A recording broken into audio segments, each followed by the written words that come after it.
Tout a commencé par une mystérieuse annonce il y a un an.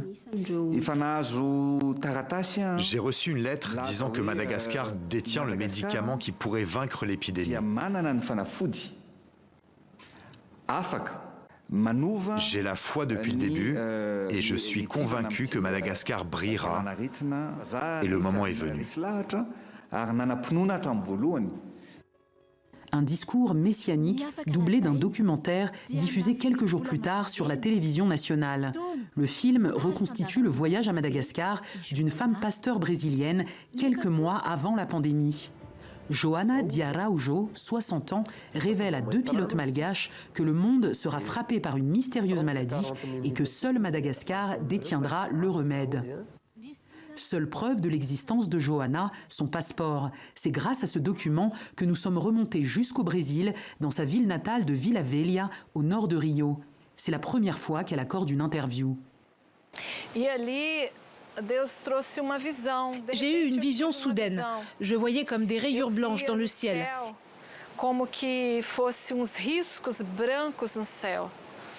Et j'ai prié, Dieu, qu'est-ce que c'est? Et il m'a dit, il va y avoir une guerre chimique mondiale et le remède est à Madagascar. Sa prophétie arrive aux oreilles du président. Il demande à lui parler en personne et la croit sur parole. De cette prophétie naît le Covid Organics, un remède traditionnel amélioré.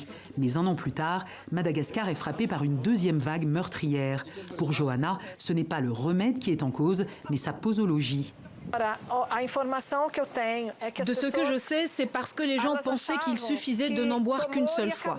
Ils en ont assez d'en consommer depuis un an, car le goût est amer. La grande majorité est analphabète, donc ils ont davantage de difficultés de compréhension. Et elle n'est pas la seule à y croire. Durant l'interview, elle reçoit un message de la directrice de communication de la présidence de Madagascar.